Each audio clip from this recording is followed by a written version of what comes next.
Welcome back to the Breakup Cheat Sheet. Thank you so much for joining me thus far in our journey together. We are on number 8, and I really am so proud of you for making it this far. Number 8 is start filling your free time with things that you feel compelled to do.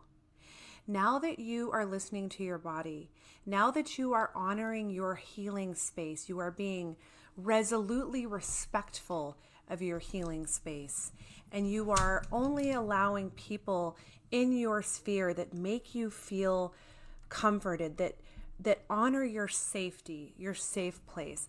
At this point now, you're going to start to understand what your life's purpose is. You're going to start to get little rumblings and little nudges towards what it is you're meant to do and what your spirit needs to do.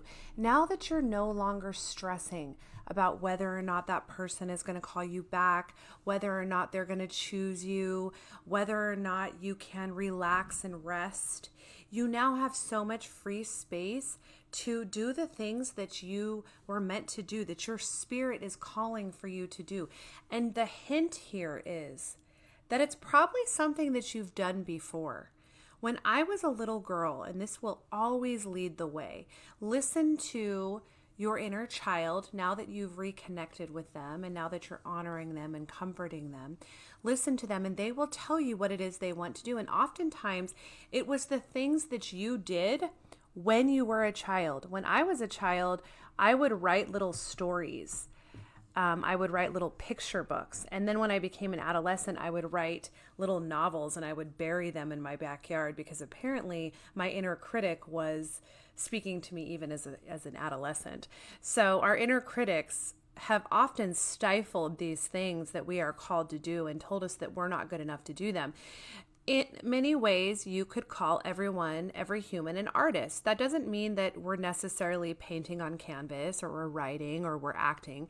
Everyone's an artist in their own way. I have a student in my high school English class that has a terrarium with little bugs, and she raises little pupa and they develop into beetles, and she brings home little trinkets to put in their terrarium, and she feeds them figs from her fig tree, and she really takes care in creating and raising these beetles, and that is her art.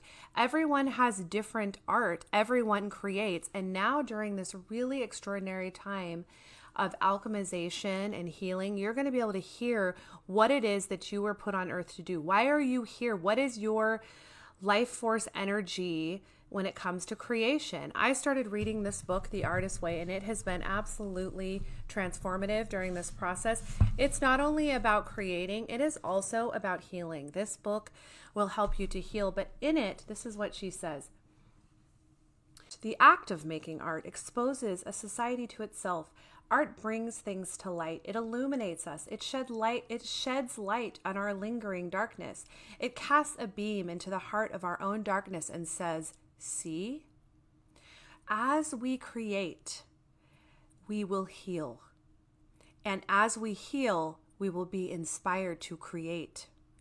As you start to pick up the things that you once did that brought you peace, that stoked your passionate flame of creation or fire, you will start to receive ideas in your mind as to what it is you should be doing.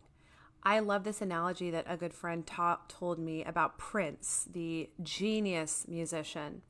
And basically, he knew that whenever he received an idea, it was an idea from source or from a higher power, however you want to categorize that. And he knew that if he did not jump up and initiate what he needed to initiate to bring that idea into fruition, Michael Jackson would get that premonition. That source would then give it to Michael Jackson, because source has a desire to create an experience through all of us, through who we are.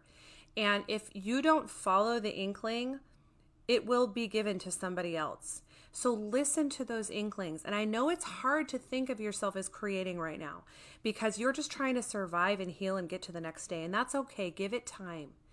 As you do all of the things that we've discussed, you create this beautiful environment in which to rest and heal, you will start to hear these inklings of the soul when it comes to creation. Heartbreak is the catalyst for your creation. There's a reason songs are mostly about love, painful or euphoric love. So many works of art are about love. Why? Because the artists were in heartbreak. They were exactly where you are. This is the most prime, fertile ground for you to create, for you to get in touch with your passions, with your life force energy, with your purpose. And this vulnerable, extraordinary time will garner this deepest inspiration. And now you have the space in your mind and in your psyche and in your emotional body to really create. You have the fodder, you have the inspiration to create some of your best works. I honestly honored my anger, as I talked about in step 7. I honored my anger, and I was angry for a very long time. I was researching what happened to me. I was researching that the mistreatment that I went through was actually abuse. I was honoring step 5, where I got truthful with myself, and I did the research necessary to realize that what was perpetuated on me was not fair, and it was in fact abusive. And from that research, from that honoring of my body, I was inspired to create the art that I'm creating right now with you. I was inspired to create TikTok and YouTube videos where I expressed and articulated myself, and I've helped people in the meantime who have also related with those feelings, those varied feelings of anger and heartbreak and frustration and whatever else. I've written in my book, I've edited a book, I've created podcast episodes, I have been inspired as to which episodes I should record next. I've written in my blog, unquietwoman.com. I've done so many things. And the breakup was the catalyst for all of these creations. And I know it can be for you too.